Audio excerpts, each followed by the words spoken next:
Você abre esta porta com as chaves da fantasia. Do lado de lá está outra dimensão. Uma dimensão de sons, uma dimensão da visão, uma dimensão da mente. Você está atravessando um território de matéria e sombras, de coisas e ideias. Você acaba de entrar em Além da Imaginação. Gone, Captain? All right, it's still there. That doesn't mean anything. I'll tell you what it means. It means you're wrong. There's an explanation for this somewhere. I don't know what it is, but I'm going to find it. Well, you'll never know. You know why, Captain? Because we got to go back up again. And this time we're really going to crash. No, we're not. We're not going to crash. Because we already have crashed. What are you talking about? Stop fighting it, Captain.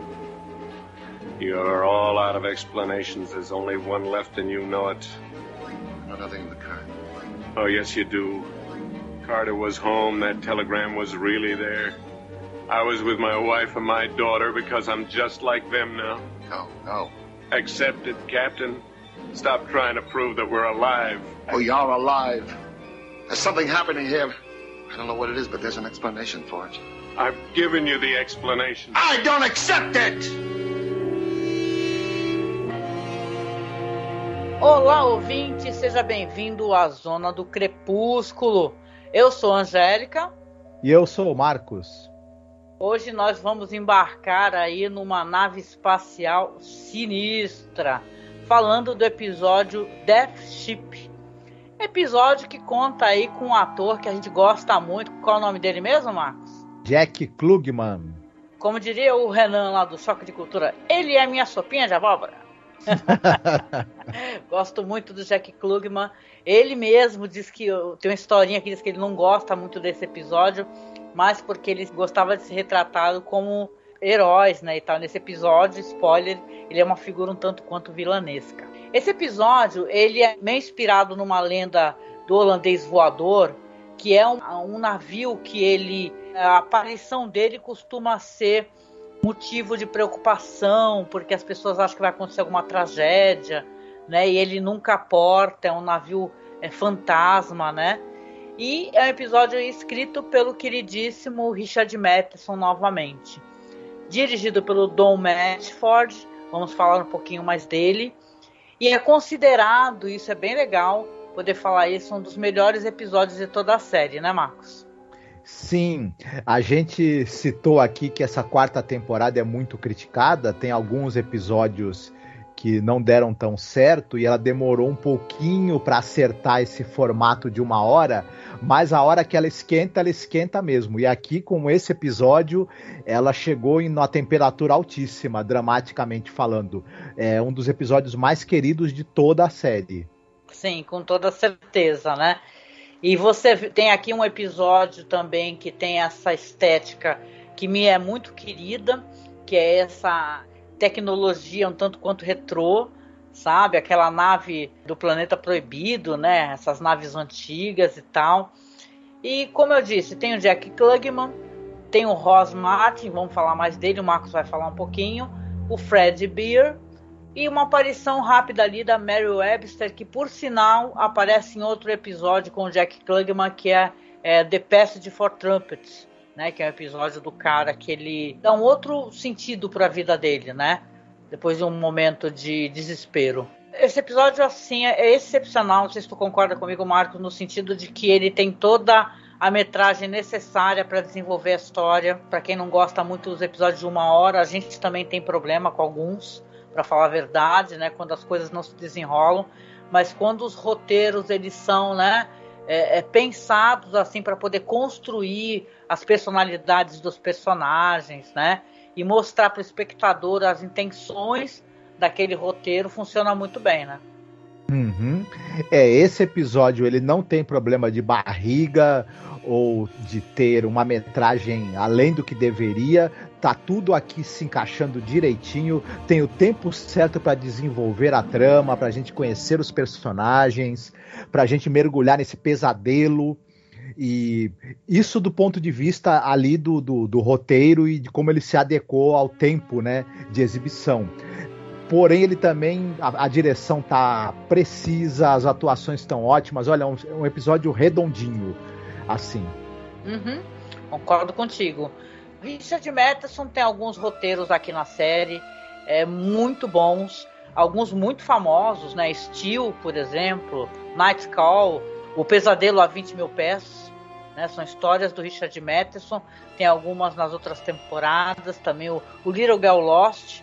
Então você tem aqui uma história do Richard Matheson baseada num conto dele também, que saiu originalmente na edição de março de 53 da Fantastic Story Magazine.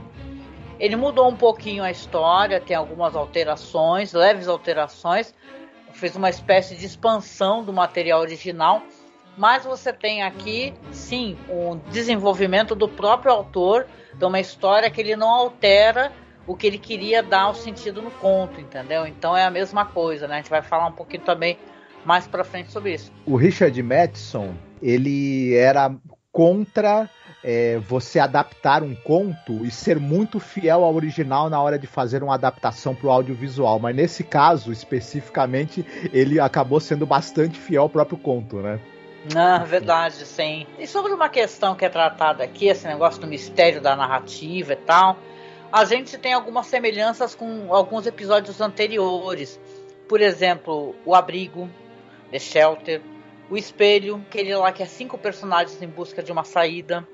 Você tem a questão do confinamento e da violência que desencadeia desse isolamento das pessoas, né? E tem esse diretor, o Don Medford, ele já fez parte de alguns episódios, o The Mirror e o Death's Head Revisited. O Buck Houghton, ele produziu 4 dos 5 episódios de The Twilight Zone que o Medford dirigia. Mas você vai ter aqui, e é bom a gente mencionar, acho que é legal, que você tinha o George T. Clemens fazendo a fotografia. Aqui a gente vai ter a fotografia de uma outra pessoa, só que ele está arrebentando, né? É muito legal o episódio, que ele tem uma iluminação interessante, né? A própria fotografia, mesmo sendo aquele futurista retrô, é bonita, né? Sim, o fotógrafo desse episódio não foi o George T. Clemens, ele, por conta da agenda dele, porque os episódios são de 1 hora, ele não estava presente em todos, e o cara que dirigiu a fotografia desse episódio, o Robert Pitta, ele foi muito feliz. O episódio, ele traz alguns desafios em termos de fotografia. Você tem que trabalhar toda a cenografia, há um uso muito interessante das sombras. O episódio precisa em determinados momentos de um jogo de luzes e sombras complexo, difícil de ser captado, até porque os recursos financeiros que a série tinha não eram ilimitados. Tem os efeitos de iluminação, né, que são necessários para dar o clima no episódio também. Efeitos visuais, o episódio usa bastante a montagem para criar determinadas situações, então sim, tudo isso... As transições, né, principalmente, né, sim. Então precisou ter uma boa ali dobradinha entre o Robert Pitta e o Don Medford, e isso felizmente aconteceu nesse episódio, né? Sim, com certeza. Você quer falar um pouquinho sobre o diretor e o elenco? Sim, o Don Medford, nós já falamos sobre ele em outras oportunidades. Ele é muito lembrado porque ele dirigiu vários episódios da série Tales of Tomorrow. Foi a primeira grande série de ficção científica da TV, série Sim. dos anos 50, e ela foi uma série que influenciou muito além da imaginação, diga-se de passagem. Principalmente pelos aspectos de ficção científica, né? Com certeza, sim. Ele tinha experiência também com teledramaturgia, com os dramas televisionados e em muitas séries. Em Além da Imaginação, falando rapidinho, ele teve uma participação que foi irregular, na minha opinião. Por exemplo, The Mirror é um episódio bem fraco, eu acho, né? A gente até comentou que o episódio é fraco em parte por conta da direção dele, que ela acaba escorregando na hora de fazer algumas cenas que deveriam ser climáticas, assustadoras, mas são risíveis. E também o episódio Man in the Bottle não é lá grande coisa, por exemplo. Porém, no Death Ship, no Death's Head Revisited, que é aquele incrível episódio em que um ex-carrasco nazista volta, né, para o campo de concentração que ele dirigia. Concordo contigo, e é interessante a gente reassisti-lo numa época como essa, onde está se banalizando a questão do nazismo, né? Só para deixar claro isso aqui. Caso você não conheça o nosso podcast ainda, nosso trabalho anterior, na temporada passada a gente falou sobre esse episódio Death's Head Revisited, tá? Que você vai ter o cara do campo de concentração, né, o nazista, indo visitar o campo de concentração. Então, na época do julgamento do Eichmann. Então é um episódio que a gente conversou muito sobre essa questão nazi e tal, com vários signos fascistas, então é legal, se você quiser revisitar, pode revisitar que você vai gostar, com certeza. Ele também dirigiu com o Jack Klugman, né, a passagem para a trompete. São esses 3 episódios que eu citei aqui por último, são muito bem sucedidos e muito bem dirigidos. Então ele meio que conseguiu dar a volta por cima dos outros episódios não tão bons que ele tinha dirigido. Quanto ao elenco, a gente falou já bastante do Jack Klugman, ele é figura muito presente, né? Ele é maravilhoso nos episódios que ele aparece, gente. Tem aquele A Game of Pool, que ele faz um jogador de sinuca, obcecado. Não desfazendo, obviamente, da quantidade maravilhosa de atores que The Twilight Zone tem, né? Mas ele tem uma coisa, ele tem um querer em quem, né? Sim, e ele ao lado do Burgess Meredith, é o único ator que aparece em 4 episódios da série, né? Olha, que legal. Sim, ele e o Burgess Meredith eram os queridinhos do Rod Serling, né? Sim. Sem dúvida. Fora isso, a gente até já comentou em outras oportunidades, ele é um ator que teve muitas participações na TV, foi protagonista de séries. Teve as séries pra ele, que, por exemplo, Quincy M.I., né, que é a série que a gente falou que foi precursora do CSI, né? Nossa, isso é muito legal, foi muito legal saber. E agora que você falou, me recorda que eu tenho que tentar baixar de alguma maneira. E ele também tá naquele filme 12 Homens e uma Sentença, né? Exatamente. Um excepcional ator. Ele não gostava muito desse episódio, porque, como você já comentou, ele faz uma figura vilanesca. O personagem dele nesse episódio é terrível, né? Mas é terrível também porque é muito bem interpretado, né? Quando necessário, isso que é legal, né? Que de vez em quando é meio histriônico, né? Meio gritão, fala assim, não, vocês não vão fazer isso, tá mó legal, assim. É um grande ator, assim, que já faleceu, claro, né? Mas ele deixa muita saudade. Ele diz que ele é um dos atores favoritos do Rod Serling mesmo, entendeu? Sempre mencionava o Jack Klugman e a honra que era trabalhar com Jack Klugman, tanto quanto ele mencionava o quanto ele gostava da Carol Burnett, né? Sim. A gente falou dela também na temporada passada, né? Então, e tem outras pessoas aqui no elenco, né? Eu fiquei sabendo que esse Ross Martin, né, que ele faz o Tenente Ted Mason, eu pensei que ele era um latino, porque ele é um cara assim bonitão, assim, ele parece aquele cara latino, meio cubano e tal. O cara é polonês, né, Marcos? Isso. Ele nasceu numa região da Polônia que hoje, na verdade, pertence à Ucrânia. Mas em 1920, que é a data de nascimento dele, era a Polônia. E ele é um ator muito famoso por algumas questões. Ele era um homem muito culto, ele falava diversas línguas. Ele é o Artemus Gordon da série James West, a série Wild Wild West no original, né? Série que passou na TV brasileira, foi um sucesso tremendo, é uma série marcante, adorada pelos nerds, né? Não, então... e ele era judeu polonês, né, por cima. Ele era judeu, né, o Ross Martin, né? Isso. Ele também participou ele era o Dr. Paul Williams na série de animação Laboratório Submarino, né? Fazia a voz do Dr. Paul Williams. E é um cara que era uma figura muito presente nas séries de detetive, policial, da TV, séries sobre também militares da TV americana. Ele era um excepcional ator, portanto era convidado para tudo que é série possível e imaginável. Né? Não, e diz que ele era um cara muito culto, né? Também tem isso, que falava muitas línguas, né? E ele já apareceu na série em episódios, assim, um dos melhores que eu gosto, assim, quando a gente vai falar de episódios que tem essa estética no ar, né? Que tem aquele 4 de Nós Estão Morrendo, que é escrito pelo George Clayton Johnson. Ele é uma das faces desse personagem, que é o cara que muda de cara, ele muda de aparência, sabe? É muito legal esse episódio, muito sinistro também, né? Sempre achei muito assustador isso daí, né? E ele tem um papel nesse episódio, acho que é muito importante, né? Ele provoca uma resposta emocional do espectador, né? Mesmo. Então é muito maneiro, assim, apaixonei. O episódio se sustenta no embate entre ele e o Jack Klugman. A gente vai comentar isso. O terceiro personagem é importante também, mas ele é importante por um outro motivo.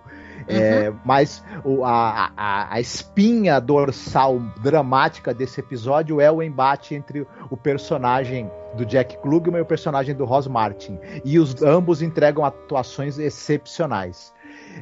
A gente tem também o terceiro astronauta aí da história, é vivido pelo ator Fred Beyer.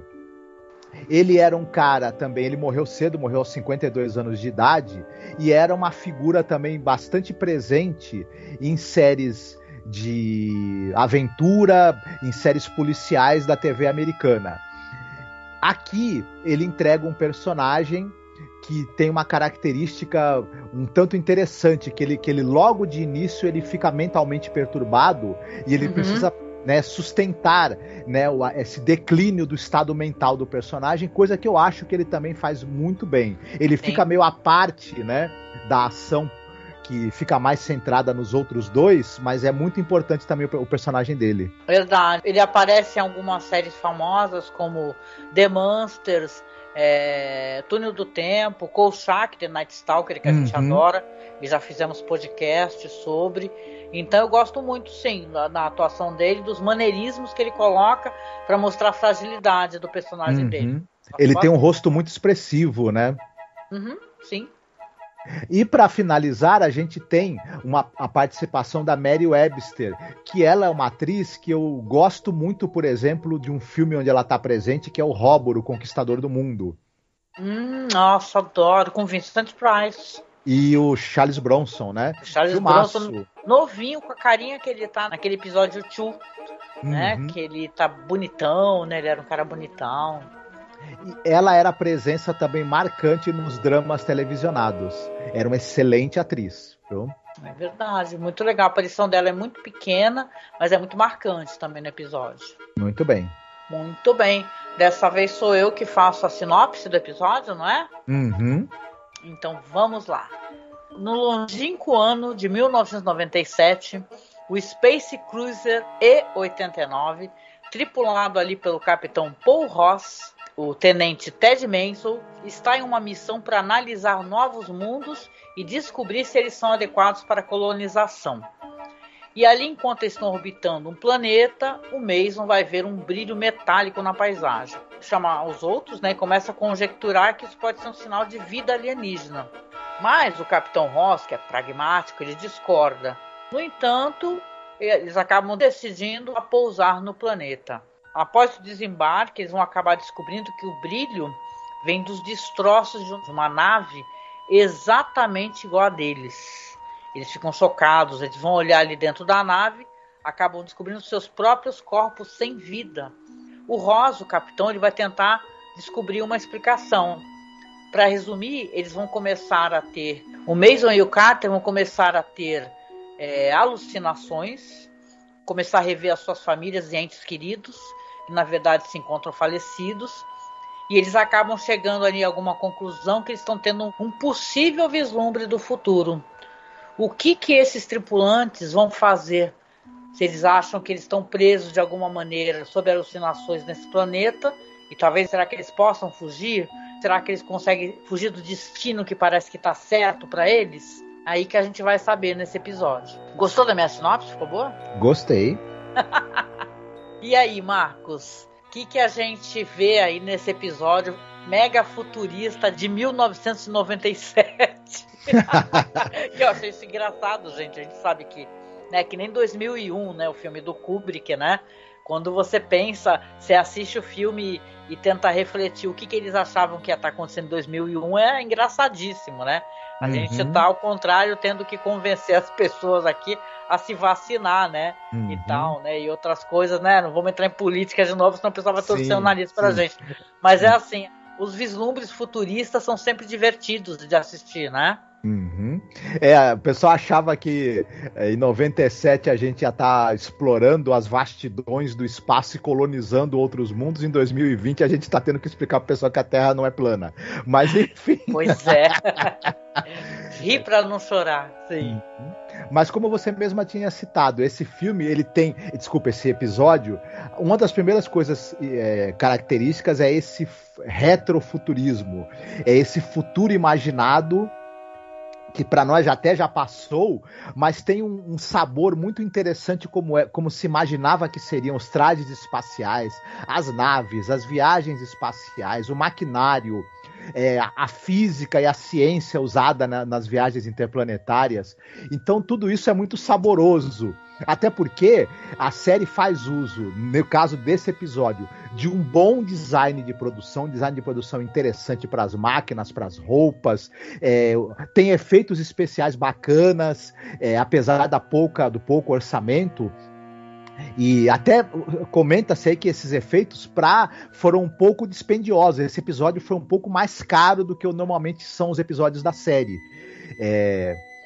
Porque também o pessoal acho que percebeu que estava com um excepcional roteiro na mão, né? Então precisava soltar um pouquinho mais de dinheiro para a coisa funcionar. Então Sim. É muito, muito bacana isso. E eles também tinham esse negócio, a gente comenta sempre isso, e é importante, desde o primeiro episódio, se ela que vem falando, que eles usam muita coisa daquele filme Planeta Proibido. A nave, novamente, é do Planeta Proibido, que é esse filme de sci-fi, sabe? Os uniformes, né? Então você tem sempre o reaproveitamento ali do que foi feito no filme Planeta Proibido. E é legal, gente, porque eu acho que para algumas pessoas isso daí soa muito fake, né? Para mim, eu vejo um sabor gostoso de ver esse visual assim, retrô, antigo, esses uniformes. Eu acho até que para decoração é uma coisa assim, quadros, sabe aqueles quadros retrofuturistas, são tão bonitos, né? Então eu acho que o episódio ele tem um gosto assim interessante assim para quem curte ficção científica. Eu também concordo com você. Eu gosto muito desse visual futurista retrô, né? Sobretudo dos anos 50 e tudo. Aqui é uma série dos anos 60, mas está aproveitando, né? Efeitos e props de um filme dos anos 50. E afora isso, esse episódio é muito bem escrito. Ele tem uma estrutura de roteiro muito interessante. Ele consegue criar uma forte tensão através do embate entre o personagem do Capitão Ross e do Tenente Mason, por conta dessa coisa. O Tenente Mason é uma pessoa, enquanto o Capitão Ross é uma pessoa autoritária, com a força de vontade muito grande e cheio de certezas do que ele acha que está acontecendo e o que é certo a fazer. O Tenente Mason é uma pessoa extremamente emotiva, né? Ele reage de forma muito emotiva e meio assim que afetado pelo que está acontecendo no momento. E por conta da atuação muito interessante do Ross Martin, e a gente acaba se identificando muito com ele. Ao mesmo tempo você tem também, é muito triste de ver o personagem do Tenente Carter, o quanto determinado fato que acontece, né, quando eles veem a própria nave, né, os destroços dela encontram os próprios corpos lá dentro, o quanto esse homem ele se desmonta, né, a psique dele vai se desmontando cada vez mais ao longo do episódio. E toda essa tensão e esse drama muito bem feitos, muito bem conduzidos, e ela vai aumentando à medida em que as pessoas vão entrando em contato. Primeiro tem esse grande choque deles encontrarem a própria nave acidentada e os próprios corpos ali dentro. Não, e como é mostrado, né, aquele negócio que é proposital, né, tá o cara de lado, aí vira assim, você vai ver é ele mesmo, né? Ele tá encontrando a si, aí ele puxa o RG, né, a identificação do bolso, é ele mesmo, não tem como negar, né, e tal. Então você tem, né, esse choque, né, e aí a partir daquele momento, pelo menos os dois, não o capitão que tá tentando encontrar sentido, né, parece ser uma pessoa teimosa, né, mas os dois estão absolutamente chocados, né. Sim, e isso é muito bem construído. Essa coisa deles primeiro não tem certeza se a nave é uma nave da Terra, depois eles sabem que é uma nave terrestre, e que nave é essa, até eles...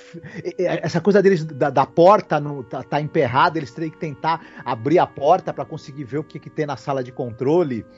É todo um suspense bem construído, no tempo certo, pra gente poder... se deixar envolver pela dúvida, depois pelo choque que vai tomar conta deles. O ângulo de câmera também, né? Porque assim que eles entram, começa a filmar eles de cima. Né? Eu gosto muito disso quando eles fazem essa alteração, sabe? Não é tradicional assim de filmagem, né? Você pega a filmagem de cima, né? Que também dá aquela impressão meio você tá jogando, sabe, Silent Hill? Que você não sabe quando você vai virar assim, o que vai ter. Né? Então aumenta o suspense também, é uma maneira muito inteligente de condução, né? Do jeito de filmar. Depois eles vão começar a ter o que a gente acha que podem ser alucinações, porque o Capitão Ross, ele acha que aquela nave que eles encontram com os próprios corpos ali mortos não quer dizer que eles estejam mortos, ele acha que aquilo pode ser uma ilusão criada por alguma força alienígena, né? Isso é muito legal. Que está querendo enganá-los de alguma forma e ludibriá-los usando ilusões ou mesmo utilizando imagens da mente deles, né? Sim. E eles vão começar a ter contato com os parentes deles, com entes queridos que eles deixaram para trás na Terra. Mas que estão mortos, né? Mas que estão mortos. E é uma coisa interessante, porque quando o Tenente Carter e o Tenente Mason estão ali interagindo com os seus entes queridos que estão mortos, mas que, enfim, eles estão podendo reencontrar, o Capitão Ross vai e puxa eles para fora daquilo, né? Vai atrás deles. No momento em que eles são puxados para fora do cenário onde eles estão, que é algum ambiente que eles deixaram para trás na Terra, tem um corte e eles são imediatamente, o cenário é substituído pelo interior da nave. É uma transição muito bem feita, sim. É uma transição muito bem feita. Narrativamente, ela é absolutamente perfeita para criar o clima de dúvida e de desorientação que eles estão passando. É muito bem conduzido isso. E as cenas em que esses personagens eles reencontram seus entes queridos são comoventes. O momento em que o Tenente Mason reencontra a filha e a esposa... Sim. É angustiante, é comovente, até porque a atuação do Ross Martin, ela é incrível, né? Assim, no momento em que ele encontra a filha, você acredita na hora que é um pai que tá revendo a filha que ele não vê há muito tempo, sabe? Não, e olha que a gente tem o Jack Klugman aqui nesse episódio, né? Mas o abraço que ele dá naquela criança, né? O choro, né? A emoção... Depois, quando ele vê que a esposa também tá por ali, né? Porque só depois que você vai saber que elas estão mortas, na verdade, né? E a mesma coisa com o outro cara também, né? Que ele vai chegando uma espécie de uma fazenda dele, né? E vai encontrando pessoas que depois, quando ele é tirado da alucinação, ele recorda que eram pessoas que ele sabia que estavam mortas. Agora, uma coisa legal que eu queria colocar aqui rapidamente é a influência da história do Ray Bradbury nessa história aqui do Richard Matheson, né? Porque você tem de 48 o Marte é o Paraíso, que é uma história que saiu ali das Crônicas Marcianas, né? Mais tarde esse conto foi incluído como a terceira expedição, né? Em 1950. Essa estrutura ela já foi muito utilizada, inclusive quando o Ray Bradbury ele tinha o Ray Bradbury Theatre, né? Que é transmitido ali a partir de 20 de julho de 1990. Então você tem, na verdade, as histórias dele sendo passadas ali para a televisão, né? E é uma história muito interessante. E eu, como fã de terror, eu lembro claramente das histórias da cripta e tal, que retratavam esse negócio dos astronautas chegarem nas cidades, encontrarem pessoas. Na verdade, eles têm a ilusão que eles inclusive voltam para a família ou para suas casas, e não são, né? São alienígenas, né? Aqui, claro, não aparece nenhum momento alienígena nenhum, mas o capitão, ele fala, olha, a gente está sendo enganado, a gente está sob ilusão, eles estão enganando a gente, eles são alienígenas que não têm força física, então eles estão tentando atacar a gente de outra maneira, fazendo essa espécie de sugestão mental. Isso. É interessante, o Matheson, ele era discípulo literário do Bradbury, inclusive ele adaptou histórias do Bradbury para televisão, fez roteiro, né? E é interessante como ele pega exatamente os elementos que o Bradbury usa em algumas histórias do Crônicas Marcianas, como você citou, e utiliza novamente aqui, mas ele dá uma outra roupagem, contextualiza de uma outra maneira e vai dar uma outra conclusão. Então é muito interessante isso. É um prazer para quem leu, né, os contos do Crônicas Marcianas do Bradbury, ver como esses elementos eles são reutilizados e ressignificados aqui nesse texto e nessa adaptação do Richard Matheson. É muito bacana, sabe? Muito bacana mesmo. É um presente para quem gosta de ficção científica. Essa lenda do holandês voador é a espinha dorsal temática dessa história aqui, não é? Porque você tem esse navio fantasma que nunca vai aportar, né? E sim, a gente já entregando o que acontece no final, né? Quero até que você conte pra gente o que acontece. É isso, entendeu? É você ter a repetição, né? Essa coisa circular de ficar repetindo. O que eles vão fazer? Eles vão tentar sair do planeta de qualquer maneira, né? Eles falam assim, olha, a gente vai tentar sair do planeta, né? O capitão fala, vamos sair do planeta. A gente vai sair da sugestão que está ocorrendo nesse planeta, não são os nossos corpos, né? Eles ficam o tempo todo, né? Os outros dois, assim, abrindo e fechando as mãos, como se estivessem com a mão dormente, né? Estivessem parando de sentir o próprio corpo, né? Tem essa coisa. Mas eles resolvem sair do planeta, né, Marcos? Exatamente, eu achei esse detalhe que você citou muito interessante, o quanto eles ficam tentando perceber se eles estão ou não sentindo, né? Se o corpo deles é de verdade ou não. E quando eles resolvem tentar sair do planeta, sair da atmosfera para saber se aquela nave ali que caiu, que bateu, é o futuro deles mesmo ou não. E é criado um suspense muito bem construído dessa coisa da preparação, da saída da nave, da dificuldade que a nave tem para se estabilizar e conseguir sair da atmosfera. Depois, o momento em que eles vão fazer uma reentrada na atmosfera, como tem uma luta física ali que um não quer deixar e a nave se desestabiliza. Todo o suspense que é criado para que... É muito bem feito, muito bem conduzido e na hora certa. Eles tentam aproveitar todas as possibilidades que eles têm para colocar dúvidas na nossa cabeça e criar momentos de tensão e suspense em cima dos elementos do roteiro. Eles não perdem uma oportunidade de fazer isso e em todas praticamente funciona, né? Sim, com certeza, né? O que ocorre depois para a gente poder finalizar e contar, assim, que é o grande plot twist do episódio, né? Quando eles conseguem sair da atmosfera, o capitão fala, não, agora que a gente sabe que a gente consegue sair, que era tudo uma tramóia dos alienígenas para nos enganar, vamos voltar e cumprir nossa missão. Os caras, não, para com isso, capitão. E a não, gente, capitão, como espectador, fica muito pé da vida. Fala, não, o que vocês estão fazendo? Não, vocês conseguiram sair, vão embora, né?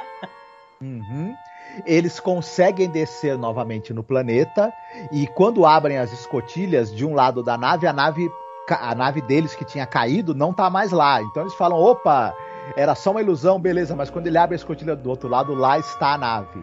E aí o Tenente Mason e o Tenente Carter novamente chegam à conclusão irrefutável de que eles estão mortos.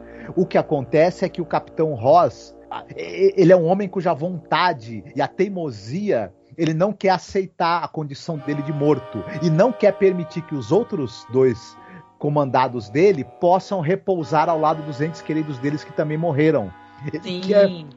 Eles vão ficar num looping eterno revivendo essa tentativa de pousar depois de sair para a atmosfera, e como eles eram subordinados à vontade do Capitão Rosa em vida, eles continuam sem conseguir resistir à vontade dele e à autoridade dele após a morte. É muito triste isso e faz com que o Capitão Rosa seja um vilão absolutamente terrível, porque como você mesmo estava comentando comigo aqui, ele é aquele vilão que ele acredita que ele está fazendo certo e está fazendo bem para os seus... Não, e eu lembro até que essas discussões que a gente tem, eu gosto muito de escutar podcast de política, né? As pessoas às vezes falam, eu concordo, pessoas nunca acham que são vilões na sua história, né? A pessoa tá fazendo coisas terríveis e fala assim, não, tô fazendo bem. Tem uns que têm consciência, podem fingir, né? Se auto-enganar, né? Mas o caso aqui desse personagem de Jack Klugman, ele acha que tá fazendo o melhor pra tripulação. Que ele, quando ele arranca, ele pega e fala assim, olha, sai dessa ilusão. Só que o cara tá abraçando a esposa, tá tendo acesso à filha. E ele começa a implorar, dá uma pena desse personagem. É um personagem muito tocante que o Ross Martin interpreta, porque você sente a dor dele de se afastado da esposa e da criança que ele abraça, bochechuda, muito fofa, né? O outro, então, o Fred Beer, né, que faz o Mike Carter, ele tem isso dele, ele não consegue ver a esposa dele. Então você entende que ele lê o cartão, né, que ela estava no enterro dele, né? Ela está em luto, só que ela não aparece. Mas aparecem os outros personagens que estavam ali, circunscritos ali, aquela fazenda ali, né, que ele morava, que ele residia. Então, você só vai conseguir ver as pessoas que também estão mortas como você, também estão mortas, exatamente. Então você tem esse personagem do Jack Klugman, que ele está torturando essas pessoas, ele tá torturando. E o pior, olha só como é insidioso, né? É interessante como foi escrito esse personagem. A primeira coisa que ele fala, na verdade, se você recorda, é que ele não quer pousar. Ele fala, não quero pousar nesse planeta, não quero. Os outros que convencem ele, né? Eles ficam nesse looping, né? Ou seja, na verdade ele fala que não quer pousar, só que quando ele pousa, tudo vai se desenrolar novamente do mesmo jeito. E ele depois quer pousar novamente, eles conseguem subir. Quando ele acha que está salvo, eles querem voltar, porque ele tem que recolher espécimes, né? Para ver se o planeta tem possibilidade de ser habitado, né? Por seres humanos novamente. Então, é terrível o personagem dele, que ele está torturando. Né? E vai ficar nessa história. Termina assim o episódio. Pra gente começando de novo. Ele, o personagem do Jack Klugman, o comandante, eles mesmo falam para ele assim que ele não deixou ninguém na Terra, ele não tinha família, entes queridos. Então ele não tem, se não importasse para ele, né? Ele morrer, né? Sim. Ele não tem parentes amados, mesmo falecidos, com quem se encontrar. Então a única família dele são esses dois subordinados que ele tem. Família que ele quer manter a todo custo perto dele por toda a eternidade, privando os dois da possibilidade de irem repousar ao lado dos entes queridos deles já falecidos também. Nossa, isso é terrível, né? Eu entendo o Jack Klugman falar, não, eu não quero que lembrem de mim por esse papel, não. Mas é melhor ele ser lembrado pelo Passage for Trumpet, que ele conversa com o anjo, né? Muito mais bonita, né? Sim. E aí você acrescenta na história uma camada de horror sobrenatural. Ela funciona enquanto ficção científica, ela funciona enquanto suspense, enquanto drama e também enquanto horror. Todos esses subgêneros estão de mãos dadas ali, criando esse grande painel dramático que é esse episódio, né? Muito bem. Pois é, grande episódio, gente. Excelente, assim, eu fiquei de cara. Nunca tinha assistido. Para quem é fã de ficção científica e gosta dessas histórias que recordam esses quadrinhos de terror que faziam tanto sucesso aqui no Brasil, né? E os Contos da Cripta, né? E as outras edições brasileiras de terror, é um presente, assim, é muito legal. Quem gosta do Bradbury vai reconhecer claramente as Crônicas Marcianas. É super maneiro mesmo, adorei. Uma última coisa pra gente citar.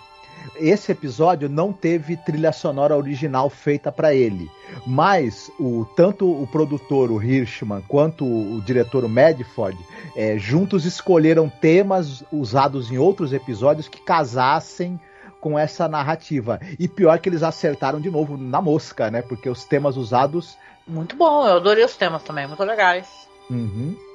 E aí, vamos lá para as recomendações? Você gostaria de recomendar qual filme, livro ou etc? Opa, hoje começo eu a recomendar, né? Pois é, o que eu vou recomendar? Vou meio que chovendo molhado ou não. Eu gosto muito daquele livro do Colin Wilson, Vampiros do Espaço. É um livro de 75, gente. Poxa, ele tá tipo R$6 na estante virtual. É um livro de sebo, né, Marcos? Tu que tem o teu sebo aí. Então, cara, é um livro maravilhoso. E eu até uma época da minha vida, eu tinha essa teoria que o livro propõe, né? De gente que suga a tua energia, né? Na verdade, deve te vencer pelo cansaço mental, mas sabe aquela pessoa que só te traz problema e depois que você conversa você se sente esgotado, né? E o livro propõe isso daí, que Vampiro de Energia faz isso também, né? Uhum. Ele tá inclusive tem até aquele personagem maravilhoso naquela série What We Do in the Shadows, né? Que tem a série além do filme, que é o Colin, que ele é justamente o Vampiro de Energia. Mas voltando aqui para a história, esse livro aqui do Colin Wilson, ele acabou gerando um filme incrível, que é o filme do Toby Hooper, inclusive adaptado ali com o roteiro do Dan O'Bannon, né, que é um grande roteirista famoso, que é o Life Force, né, o Força Sinistra aqui no Brasil. E, gente, esse filme é muito conhecido porque tem a atriz Matilda May, que tem alguns momentos que ela anda nua pelo filme e tal, né? Mas pra mim isso daí é só pra nerd punheteiro mesmo ficar falando disso. Porque o filme tem tantas camadas, ele é tão interessante. Vai contar a história de astronautas que vão encontrar uma nave espacial que eles veem um pedido de socorro, aí eles acabam encontrando essa nave espacial e tentam resgatar 3 figuras humanoides que estão ali em um estado de animação suspensa, vão levar para a Terra e descobrir depois que essas figuras são perigosíssimas, né? Que elas realmente sugam a vida e a energia das pessoas. Né? Vai até o momento que no filme um dos astronautas vai encontrar esse personagem que aparece no livro. É um cientista, né? Que ele defende essa tese aí dos vampiros de energia. E, cara, é tudo tão legal aqui, é tudo tão legal, é tudo tão maravilhoso. Recomendo demais você dar uma lida no livro, que por sinal a foto aqui, eu tava vendo uma foto do escritor, do Colin Wilson, ele foi um fenômeno literário, sabe? Quando o livro dele se tornou um best-seller mundial da noite pro dia. Além disso, também ele é conhecido por ter escrito um estudo sobre a vida e a obra do Lovecraft. Ele acabou se tornando um dos nomes mais aclamados e também polêmicos da geração dele. E, cara, é muito bom. O filme também é um filme britânico, né, do Reino Unido, e é incrível. Basicamente incrível. O Toby Hooper, que é um diretor que ele foi negligenciado na época do Oscar, eu lembro. Isso foi doloroso, né, Marcos? Tu lembra? Eles não botaram a foto do Toby Hooper, né? E, porra, ele tem muita importância, o Toby Hooper, né? Pra história do cinema, pra história dos fãs de gênero e de ficção científica, né? Então, cara, por isso que eu não gosto muito do Oscar. Assisto, mas assisto mais porque eu gosto de ver a live do Choque de Cultura junto com o meu filho, que é mais engraçado do que o próprio Oscar. É bem mais legal que o Oscar, com certeza. É isso. Pois é, como esse filme é absolutamente sensacional e imperdível. Eu gosto demais. Então, quem ainda não assistiu, talvez o pessoal mais jovem possivelmente não tenha assistido, procure encontrar Força Sinistra. Você vai ter uma experiência de o melhor casamento de ficção científica e horror que você possa imaginar. É muito bom mesmo. Sim, sim. E para quem viu, né? E isso é muito interessante, porque eu não lembro quem foi que aventou essa possibilidade, que na verdade essas figuras, assim, que elas não têm gênero. Quando os astronautas chegam na nave, que eles visualizam com o gênero que lhes interessa, entendeu? Que tem interesse. Então, na verdade, ela pode não ser uma fêmea, não ser uma mulher, a personagem da Matilda May. E nem os astronautas, na verdade, podem não ter gênero nenhum, porque são alienígenas, né, cara? Então é mó legal isso daí. Esse filme vale a revisão, caso você tenha assistido há muito tempo, ou você não tem assistido, então você vai ter uma experiência muito boa. Muito boa. O filme é de 85, só para mencionar o ano que ele saiu. A Matilda May está com 57 anos atualmente. Ela tem uma carreira longa no cinema, tem muitos outros filmes, inclusive um filme do Bigas Luna chamado A Teta e a Lua, que é um filme muito interessante. Sim. Né? Nossa, eu adoro o Bigas Luna, é um cineasta maravilhoso. Falamos dele naquela ocasião que a gente falou sobre cinema espanhol, né? No Halloween, né? Os Olhos da Cidade São Meus. Nossa, cara, que filmaço do Bigas Luna. Muito bom. Uma lembrança, uma recomendação vai vindo com a outra, vai colando. Mas e você? O que você tem para recomendar pra gente hoje? Eu vou acabar chovendo um pouco no molhado também, né? Porque, pra mim, o filme definitivo sobre a não aceitação da morte é justamente uma ficção científica de 72, que é o Solaris, do Tarkovsky. Eu acho que ele tem bastante pontos em comum com esse episódio, né? Porque trata bem disso, né? Do cara que não aceita a morte da esposa, e ele tá num planeta que consegue acessar a mente dele e materializar os maiores desejos que as pessoas, que esse personagem, né, o astronauta, tem, e os outros também tripulantes ali de uma estação espacial que tem ali no planeta, né? E tudo. É um filme que eu não vou me estender muito, ele é muito comentado, celebrado e tudo, mas esse filme, ele é tão inacreditável, tão hipnótico, e ele usa uma metáfora tão perfeita para esse sentimento humano da não aceitação do destino humano, da morte e do fim das coisas, que é difícil que isso seja superado algum dia, sabe? Então, quem ainda não viu, ele mudou a maneira como eu assisto o filme hoje, esse filme. Então, nossa, recomendadíssimo. Bom. É um grande filme, Tarkovsky, né? Maravilhoso, né? É um belíssimo filme, recomendo demais você assistir também. Tem tudo a ver o que você falou, essa questão de não aceitação da morte. Não é uma visão meio espiritualista, como por exemplo, tem aquele filme do Robin Williams, né? Que ele é um cara que é médico, né? Acaba tendo que resgatar a esposa no inferno, né? Que é um filme lindo, do Tarkovsky, que tem um viés que tem mais a ver com a ficção científica, né? Como tem esse episódio que a gente comentou aqui. Muito bom, Marcos. E é isso, né, gente? A gente vem chegando aqui no final, agradecendo você que está com a gente aqui na Zona do Crepúsculo, acompanhando episódio por episódio de Além da Imaginação. A gente pede para você seguir a gente nas redes sociais. No Facebook nós temos a página @masmorracine, que é a nossa page do site. Tá? Segue a gente para dar moral.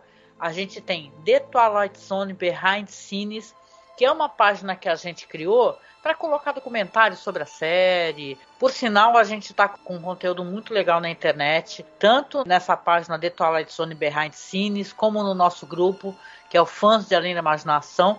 Eu publiquei lá o The Twilight Man, que é um quadrinho, né, Marcos? É Rod Serling, o Nascimento da Televisão, traduzido via aquele site Quadrinhos Inglórios, tá? Que é um conto biográfico que vai seguir essa ascensão do Rod Serling à fama nessa era de ouro da televisão. Então você vai ter como é que é a história dele, os problemas, o que acontecia, como é que era ele estar nesse meio, que é um cara que antes de The Twilight Zone, a gente já falou sobre isso várias vezes, já era um cara totalmente integrado à questão da televisão, né, das televisão gravada ao vivo, mega premiado, recebia vários Emmys, né? Então é super legal, assim. Eu coloquei esse quadrinho, que é do Coren Sadmi, não sei se eu estou pronunciando corretamente, e é mó difícil ter coisa em português, sabe? Alguém tenha traduzido aqui para nossa língua. Então você acessa o nosso grupo, que é Fãs de Além da Imaginação, vou deixar aqui linkado aqui abaixo, ou as nossas páginas. Eu coloquei em The Twilight Zone Behind Scenes, em Além da Imaginação série online e tal. Deixei disponível lá para quem curte a série e tem mais esse material.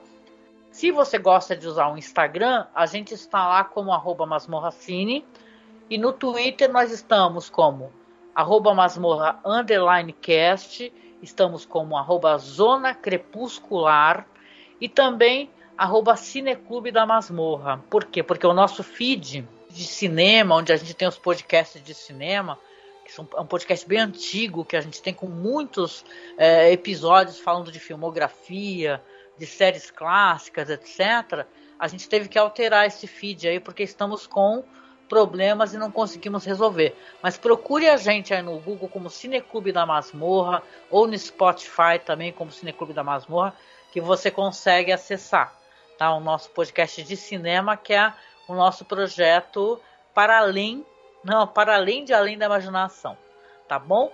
Finalmente aqui, só falando do Padrim, que é a maneira como a gente consegue manter o nosso site no ar. A gente precisa muito de vocês, né? Numa época como essa, que está sendo difícil para todo mundo. A gente precisa também da ajuda do nosso ouvinte, do nosso colaborador. Então, por favor, se você puder, seja nosso padrinho, seja nossa madrinha, faça aí uma doação recorrente, sabe? Que é todo mês de 5 ou 10 reais. Isso já vai ajudar bastante a gente. Para você não é muita coisa, talvez, mas para a gente ajuda muito. Então, se você tiver condições de nos ajudar, não hesite, sabe? Nos ajude, porque é a maneira como a gente pode produzir esse conteúdo. Porque como é que a gente faz? A gente tem que pagar a internet, tem que pagar a conta de água, a conta de luz. É tanta coisa que a gente tem que fazer e está sendo difícil para todo mundo. É uma época que está sendo difícil para o Brasil. Está sendo difícil para a gente que é produtor de conteúdo independente, que não está sendo patrocinado assim por ninguém, né? Hoje em dia você vê muitos podcasts enormes aí que estão patrocinados pela Globoplay e tal. A gente faz um negócio totalmente, sabe, de coração e há muitos anos e que demanda muita pesquisa. A gente tem responsabilidade jurídica para poder falar, a gente não fica falando besteira nos episódios, né? A gente pode até às vezes, né, Marcos, se enganar com uma coisa ou outra e tal, mas a gente sempre tem muito cuidado e muito afeto para não ficar falando coisas que agridam os outros, né? A gente evita bastante. E se você puder, então, nos ajudar para manter o nosso trabalho no ar, manter a gente na internet, se você gosta da gente, por favor, tá? Não hesite. Ajude a gente, apadrinhe a gente com 10, 20 reais pelo Padrim, pelo Colaboraí ou pelo Pix, que eu vou deixar aqui abaixo, que vai fazer toda a diferença, tá? Para que a gente possa continuar mantendo o nosso trampo aqui para vocês. E também, rapidinho, estamos chegando, falta, sei lá, pouquíssimo. Espero que quando você escutar esse podcast a gente já tenha conseguido. Estamos chegando aos 1000 inscritos lá no YouTube. Então, se você puder, se você não conhece ainda o nosso canal no YouTube, acessa o nosso canal, que é Cine Masmorra, tá? Lá nós estamos como Cine Masmorra. E vá lá e se inscrever no nosso canal para a gente poder conseguir fazer o último episódio, que é o Top 10, Top 5, ao vivo, numa live. Vai ser muito legal, porque para fazer as lives é melhor se você tem 1000 inscritos, né? Que aí tem uma interação melhor, né, Marcos? Exatamente. Tá perto. Tá perto, faltam 2, assim. Hoje eu tava olhando aqui, hoje é dia 17, faltam 2. E, Marcos, a gente sempre finaliza com música e dessa vez parece que você escolheu com muito critério, né, a música final, né? Sempre escolhe, né, mas dessa vez você escolheu um musicão, né, uma banda maravilhosa.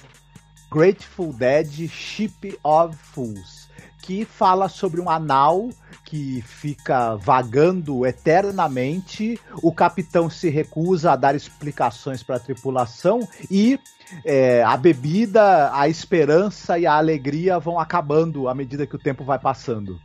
Qualquer semelhança com esse episódio é mera coincidência. Caramba, que legal, não? Eu quero escutá-la, não conheço a música. Estou muito curiosa, assim, deve ser maravilhosa, com toda certeza. Lembrando que a música, gente, e isso é legal se você está aqui no YouTube acompanhando a gente, só toca lá no player do podcast, porque o YouTube não deixa. Então você acessa, vou deixar o link do site aqui, ou vai no Spotify procurar Além da Imaginação Podcast, porque o nosso podcast vai estar lá com a musiquinha final, tá bom?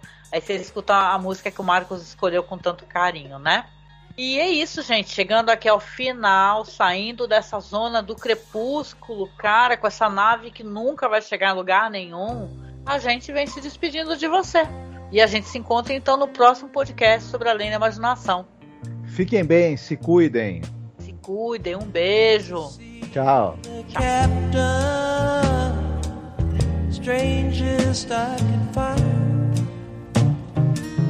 Laid my proposition laid it on the line.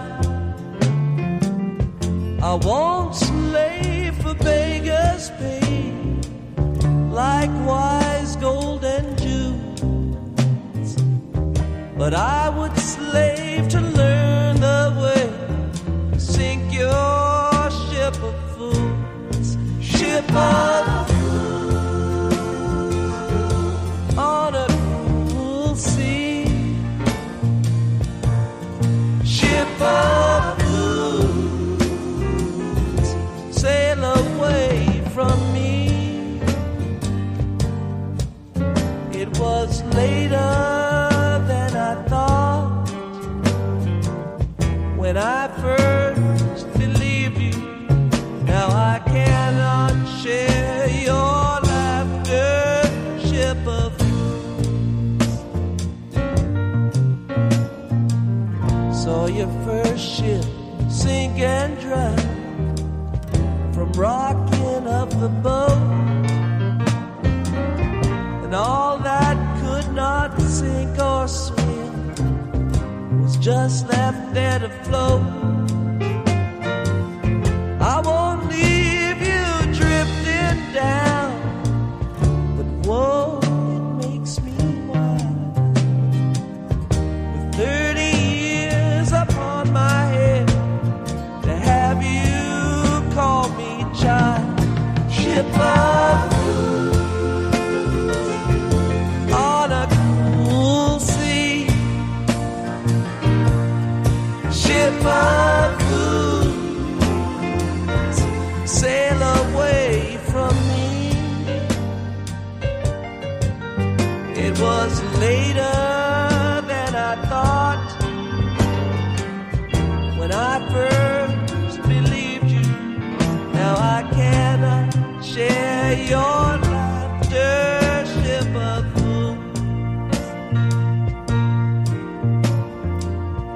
bottles stand as empty as they were filled before. Time there was and plenty, but from that cup no more.